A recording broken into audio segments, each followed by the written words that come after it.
Good morning.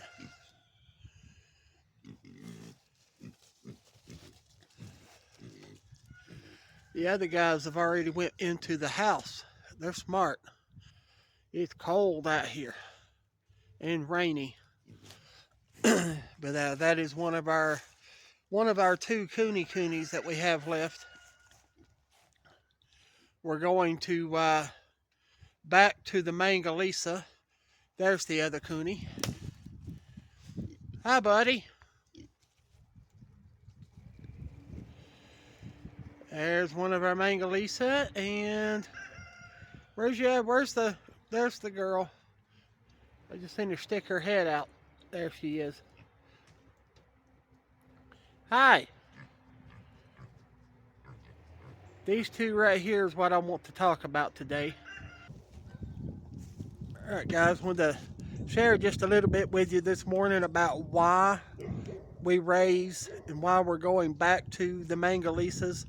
We raised Mangalisa for a while, and then we went out on the road for ministry for about a year, a little over a year, and then we came back to the homestead and had to get started again.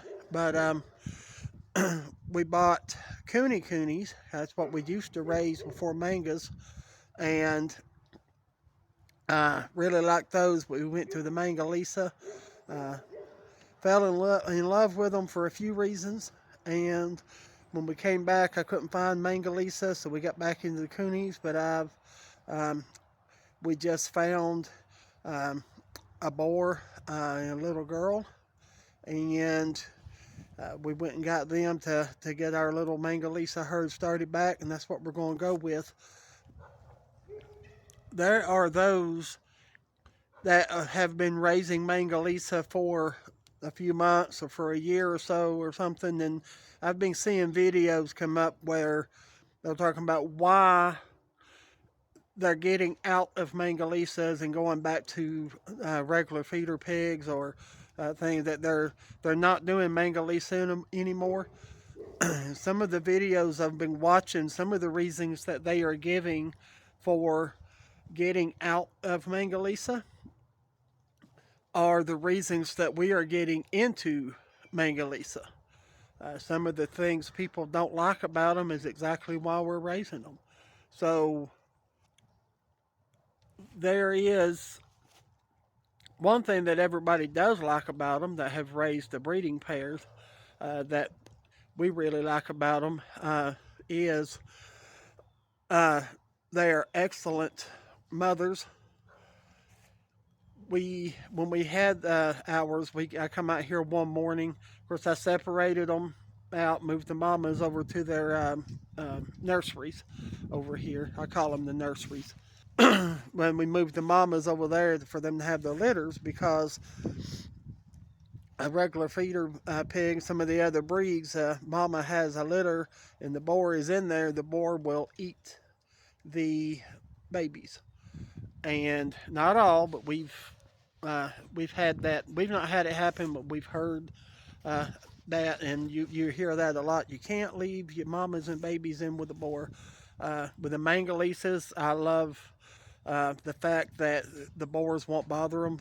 They actually help raise them, but we separate them anyway, just to give the mom and the babies more time, more peace. But uh, I said they're good mamas and do good with the birthing. I came out here one morning to feed and thought we had another couple of days on them, but I come out here one morning to feed and there was uh, um, eight eight or nine babies on one of the mamas, um, and doing great. She didn't lose any of them. Didn't have to assist her any, and they done really well. We didn't lose any. And then, like a couple of days later, same thing. I come out to feed and to check on the other mama, and she had uh, it's either eight or nine of them running around and was doing really good. So I really like that they are good mothers. And But some of the things that people are talking about that they're getting out of them, the reasons they're getting out of them for, one is it takes longer to raise. They're not a quick growing pig like a lot of your other pigs are, but for us, that's kind of what we want. Um, we process and preserve the old ways. We've got the old smokehouse that we utilize. So having a pig that's ready to process every 6 months will not work for us. We only need like 2 a year for us. So every 6 months, having a pig ready to go to the processor would not work. That's another thing someone else was talking about was the profitability.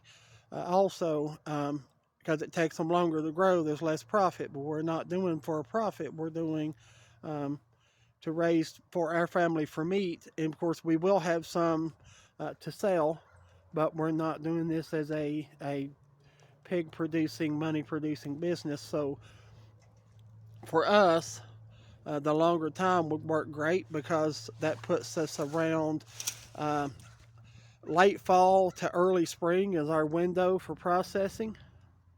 Uh, because of the fact that we do have to have the colder weather and everything to use the smokehouse and to do the old processing. Um, every 6 months would put us about the middle of summer, and that won't work for us. So that's one thing that they don't like is because of the grow time, but that's what we're looking for. So another thing is they do better in the woods than they do on a pasture or out in a pen regular feeding. These guys will thrive and grow and do great on woods. And there's some that didn't like that because they do better on woods and they don't have the woods to put them in. But you can see our pig area is all woods. And that's one thing that we wanted to do is clean these woods up. And these pigs out here, they thrive on acorns, hickory nuts, anything like that they thrive on. And that is what we're looking for the pigs, is to be able to have one that will do good on in the woods. So I guess that's another one that what they don't like about them. That's what we're looking for. So the other thing, yeah, them two over there is the only ones that really come out when it's cold and rainy. Can't blame them though. Um, the other thing that that was a big we're not raising them anymore thing was the amount of fat.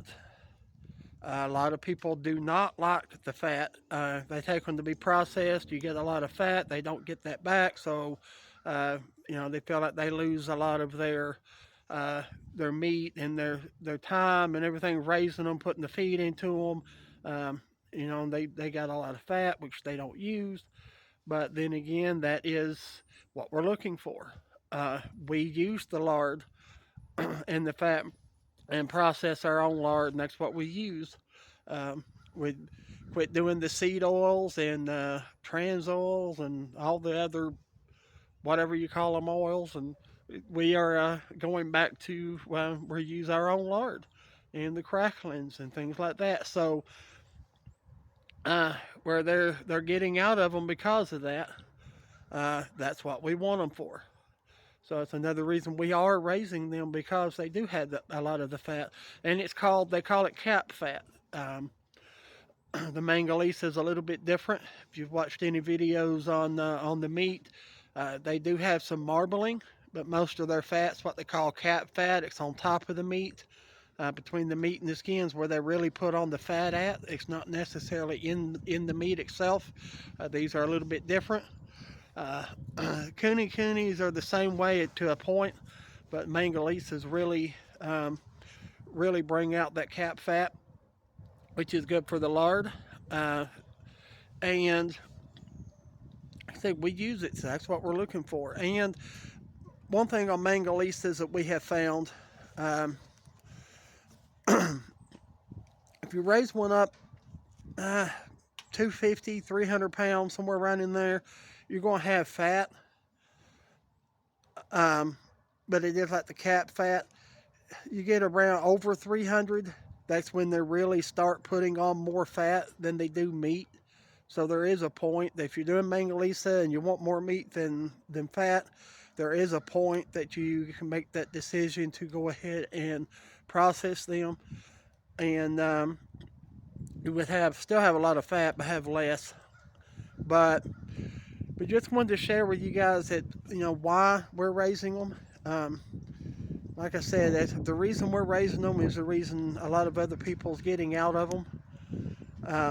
But it just depends on your homestead. If you're raising for profit and for different things, the Mangalitsa may not be the best choice. But if you're raising to do the old processing and you only process once a year, and you're looking for something that would thrive in the woods and not have to give so much feed, and you're looking for one to be able to do the lard and to be able to do healthier and better tasting meat, then the Mangalitsa would be a really great pig for you in your homestead. They're really gentle, they're docile, and they're just, to us, they're just a better choice for us and for the homestead. But just wanted to share that with you guys. They're enjoying it out here. They love the woods. But just wanted to share that with you guys to kind of give you an idea of why we're raising mangoes when a lot of other people is getting out of them. But all right, hope you guys are staying warm today, and at least it's not raining like it was yesterday, but it's still pretty chilly. So